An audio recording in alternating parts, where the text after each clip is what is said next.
you go. Okay, so you're out camping in a tent for days and days and days. Shefskyville. Just to watch Zion Williamson walk into the locker room. Yes. Welcome to Sports Center with John Anderson. I'm Steve Levy. And we had a special lead up to this game, wall-to-wall coverage. Yes. And then it happened. Let's take a look at how the night all started. It was filled with anticipation. Zion Williamson and Duke hosting North Carolina. The fans at Cameron Indoor, they're ready to blow the roof off the place. President Obama in the house. Zion himself was fired up. Look at this. 360 bam pregame. Ready to put on a show. And then the first possession of the game. 33 ticks in.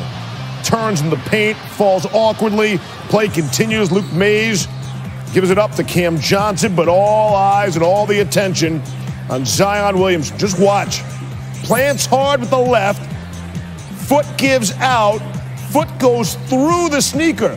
The sneaker didn't come off, he went through the sneaker, and he grabs his right knee. This is 33 seconds in. President Obama, you can see what he said. He saw what you saw. He was closer to the action. And Williamson's night was over. Did not return. Duke went to the social and called it a knee injury. And Maria Taylor now joins us from Cameron Indoor. And, you know, everybody wants to know, what is the very latest in Zion Williamson? What can you tell us to advance the story? Well, sure, Steve. And, you know, immediately after, you could see Zion's dad come down from the stands and just talk with his son for a little bit. And at first, Zion, he said he was okay. But then you could see Nolan Smith, the director of basketball operations, bring out a new pair of shoes to see if maybe he could just go straight back into the game. And the reaction was no, he needed further evaluation back into the locker room. And even as I sat still in Cameron, but could kind of see through the hallway, you could see Zion running back and forth, jogging back and forth, really just trying to see if he could go again. But then his mother and his father and his brother all made their way back to the training room. And then I was told that they were able to watch the rest of the game there. Now, there are no MRI machines or X-ray machines located here in Cameron, so we don't know the severity of the injury, and obviously that further evaluation will have to take place outside of this gym. But I was told that Zion remained here. He did not go into the locker room at halftime to meet with the team then, but was able to watch the rest of the game with his family in the locker room, Steve. This will lead to an awful lot of speculation, of course, and we will hear from Mike Krzyzewski live on SportsCenter as soon as he steps to a microphone. You can imagine what the tone of those questions will be like. Maria, so off the court, inside the arena, give us a feel. We tried to show the people what the atmosphere was like prior to the tip and the opening warm-up. So how drastically did it change before Zion went down to afterwards?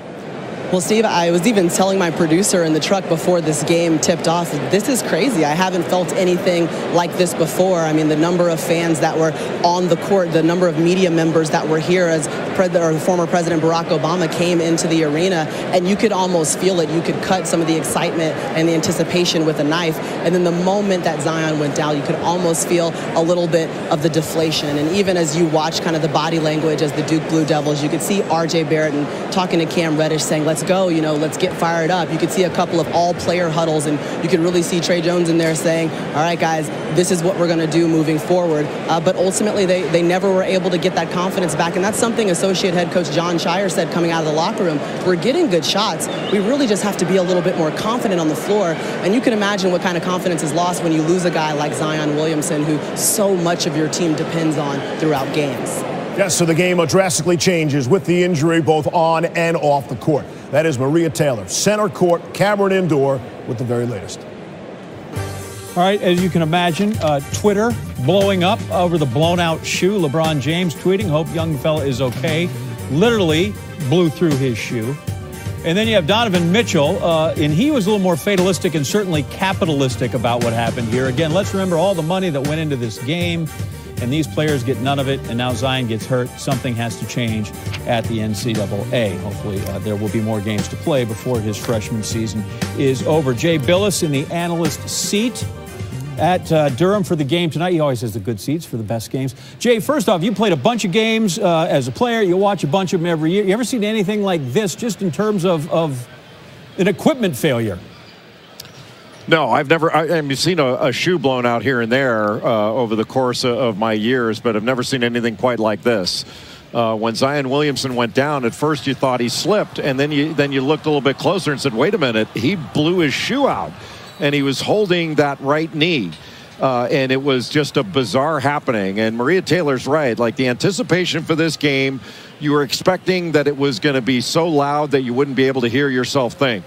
And all the air came out of the building. And then North Carolina, when Duke took a knee, just came and punched them and knocked them out early. Duke had what seemed like a chance with about a minute and a half left to go in the first half to maybe cut into the lead and get it down to maybe one possession if they handled the end of half right. And North Carolina stretched it out to 10 points. Duke didn't handle it right, and Carolina handled it great and took it to 42-32, if I remember right. And then it was basically over. Carolina was so good in transition. They dominated the paint. 62 points in the paint for North Carolina in this game. They got him in transition. They got him off their great passing. They put the ball on the deck, got all the way to the rim. Duke's rotations, unable to stay in front, then unable to rotate over. And Luke May was outstanding. 30 points, 15 rebounds. Cameron Johnson had 25 points, 7 rebounds. He was spectacular. You got to give North Carolina a lot of credit. The story is going to be Zion Williamson and his knee. But you can't overlook that North Carolina took advantage of it and played very well on the road to tie for first place in the league again. And Zion will be the story going forward as well as we look at this thing. And Maria Taylor said she peaked at him. I mean, he was doing some straight line running, which is fine, but you got to move laterally, and that could tell a whole different story when they X-ray MRI him and stuff. You preach team, but now Coach K is in a very real situation, right? You have to measure this kid's future now and the benefit of the team together, right? Oh, yeah. No. They're not going to do anything that's going to be detrimental to Zion Williamson, not just for his NBA future, but just right now. They'll handle it right. That's not an issue for me. I don't worry about that for 1 second. But say that he's out for a period of time, misses the Syracuse game, misses the Virginia Tech game. Who knows? He may be back tomorrow. I have no idea. Right. But for argument's sake, say he misses some time. The question is, where's Duke going to get scoring? You know, Cam Reddish had 27 points in this game. R.J. Barrett obviously can score, but who's going to be their third scorer? I mean, you're losing with Zion Williamson out. Not only a tremendous presence in blocking shots and rebounding and transition, but a guy who gets you every night 24 points, 9.5 rebounds, couple blocks, couple steals, and shoots 70% from the field. Like, you can't duplicate that with a couple extra guys coming in off the bench and hitting some shots. That is a gigantic loss. And you saw that it was not only a loss in productivity for Duke, but it was an energy loss, and it totally deflated the Duke team, and they were just not able to emotionally recover from that happening so early in the game. And to your point, Reddish and Barrett, 21 of 45 from the field. The rest of the team, 4 of 27. Jay Billis, thanks for your time on a unique night in the Duke-UNC rivalry. Never seen one like it. It always delivers. It delivered in a different way, but it still delivered. Jay was just talking about blocked shots and rebounds with Zion Williamson. Of course, when he's not around, forget all that he does on offense. It's his defense, especially in the paint, and that's where North Carolina was able to take advantage of Luke May. Kobe White can't make his shot. Cam Johnson gets the board and makes the layup. Later, here's Cam Johnson again. Easy. No rim protector around. Nasir Little can't get it to go. And there's the battle. Another battle underneath, won by North Carolina and May. The offensive putback. North Carolina is up 9, up 24-17. Floating alley-oop to Garrison Brooks and Seventh Woods. And Brooks, use 2 hands, kids. UNC just punishing Duke inside, taking advantage with no Zion Williamson for the Blue Devils. It's May again. Little transition. Even when they missed the dunk, May is there for the putback, cleaning up, less than 10 seconds to go. Turnover, and North Carolina would finish at the rim. In the first half, UNC went 17 of 24 on their interior shots for 34 points. The Tar Heels 1 of 16 for 3 on those outside shots. So really the story is, no matter what you want to say about this game, the missing of Zion Williamson. Blue Devils really missed him in the paint. This will accentuate the point. They allowed 62 points in the paint against Carolina after allowing just 30 per game entering this one. North Carolina also recorded 14 second chance points. Reese, Jay, and Seth are standing by live on SportsCenter. And to that point about the interior defense, North Carolina shot nearly 70% on two-point field goal attempts. You know, Duke is just the second program now, guys, to lose twice at home in the same season when ranked number 1 in the AP poll, and both times sort of bizarre circumstances surrounding it. The loss to Syracuse, Trey Jones was injured early in the game. Tonight, Zion Williamson injured early in the game. What about the emotion of having to deal with something like that with a guy who's so important and trying to get yourself back up and play at the level you have to emotionally? Well, Coach K always preaches about how do you bounce back from adversity. The only challenge with losing a guy like Zion is that he is such a utility weapon. I mean, he can do so many different things from a defensive perspective. The way he plays steals, the way he can really clean up mistakes with blocking the shot, the way he can attack the rim, getting into the paint. Losing him really limits their team because all of a sudden now R.J. Barrett and Cam Reddish have to do so much more, and there's so much more attention on those two to stop. And, you know, the stat they said, I think it was 4 of 27 from the field, the rest of the team. They need that third scoring option, and they didn't get that this evening. You know, I think emotionally, you talk about Zion Williamson, the energy, the passion, the enthusiasm that he plays with is contagious. And when you take that out of the equation, it absolutely sucks to win that of anyone else that's playing, including Trey Jones, including R.J. Barrett. Now, on the court, coming into this game, we were talking about, does Carolina have a matchup for Zion Williamson? Without Zion Williamson, the question was, does Duke have a matchup for Luke May? No, they did not. And when you take out Zion Williamson, you take away rim protection. You also take away another disruptive defender.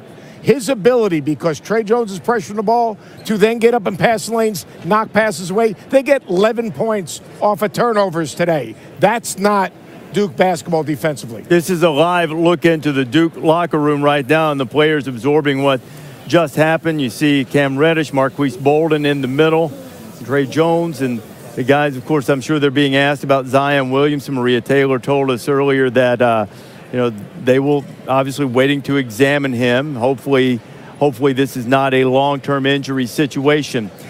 Seth, quickly, I do want to ask you, and not to speculate on the injury, but if worst-case scenario, without Zion Williamson, I think they're the best team in the country with him. I think it's not even close. Without him, what are they? I think at best a second weekend team. At best. Look, they've got 3 great players. You're talking about Trey Jones, you're talking about R.J. Barrett, you're talking about Cam Reddish. But I'll tell you, they don't have rim protection, they don't have another guy to disrupt defensively, and they don't have anyone to throw the ball to on the block. I think they're a second weekend team, but I'm not going to give them excuses. They still have 2 guys that can go top 5 in NBA draft. You have that. Not a lot of other teams in this nation have that. You can work off that. Now, do they have issues? Yes, they do. Every team in college basketball has issues. I think this team still has a chance to come together collectively, and it starts on the defensive end, Seth. They were awful. They were horrible. And granted, they didn't handle the situation with Zion correctly today, but that takes a minute to bounce back from. And sometimes it takes a learning experience like this for a team to grow together. Let's give Carolina some credit. Yeah, absolutely. They were terrific. So. Garrison Brooks was terrific. And they did this without Kobe White, because Kobe White was not good today. Yeah, he didn't have his best game. Luke May goes 30 and 15, the first Carolina guy to go 30 and 10 against Duke since Antoine Jamison did it. There's Roy Williams, who now has 8 wins against AP-ranked number 1 teams. That is more than any other coach ever. Back to SportsCenter.